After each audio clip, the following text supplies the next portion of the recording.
बाबा हं? आज येताना बासुंदी घेऊन या ना. अगं कालच आपण आईचा वाढदिवस होता म्हणून आणली होती ना. ऐकलं? हं.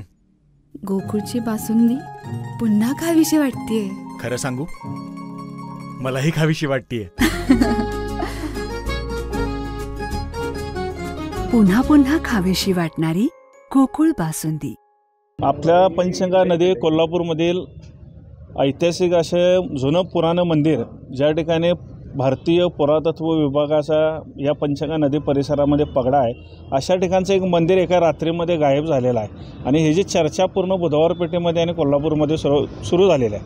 आमची मुळात मागणी या ठिकाणी आम्ही जिल्हाधिकारी साहेबांना भेटायला आलो त्यावेळी अशी केलेली आहे की ही जागा मूळ खर्डेकर सरकारांची होती. त्या जागेचा ताबा आता महापालिकेने घेतलेला आहे आणि तिथं बागेचं आरक्षण आहे. आणि 1 वर्षापूर्वी त्या ठिकाणी कंपाऊंड घातलं गेलं. त्या मंदिराचा कुणालाही अडचण नव्हती. पुरातन मंदिर, पादुका होत्या, एक शिवपिंड होती आणि जुन्या समाध्या होत्या. असं सगळ्या गोष्टी या ठिकाणच्या एका रात्रीमध्ये पाडल्या गेलेल्या आहेत. ह्या कुणी पाडल्या, काय पाडल्या, ह्याचा शोध, ह्याची चौकशी झाली पाहिजे.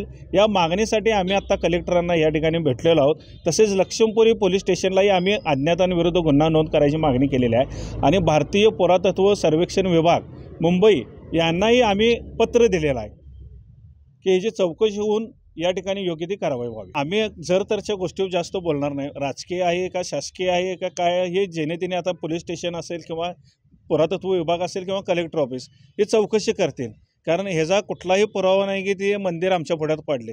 जे जर पुढ्यात पाडलं असतं तर आम्ही ते पाडू पण दिलं नसतं. कारण अनेक हिंदुत्ववाद्यांच्या किंवा नागरिकांच्या त्या परिसरातल्या येणाऱ्या नदीला लोकांच्या भावना त्या मंदिराशी जोडलेल्या असतात.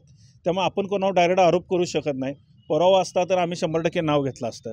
पण आता अज्ञातच आम्ही म्हणणार. त्याची चौकशी कलेक्टर करतील, पोलीस स्टेशन खातं करेल आणि पुरातत्व विभाग करेल. पुढं त्या पद्धतीनं आम्ही आंदोलन करणार. 4 दिवसांमध्ये आम्ही चौकशी करून महापालिकेला पण आम्ही पत्र पाठवणार म्हणून त्यांनी कलेक्टरांनी सांगितलेलं आहे. त्यानंतर त्यांचं कलेक्टरांचं आम्हाला एक 4-5 दिवसामध्ये उत्तर येईल.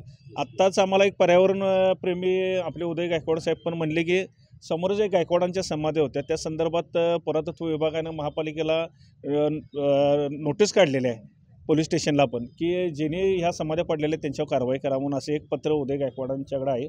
ते आत्ताच आम्हाला इथं भेटून गेले.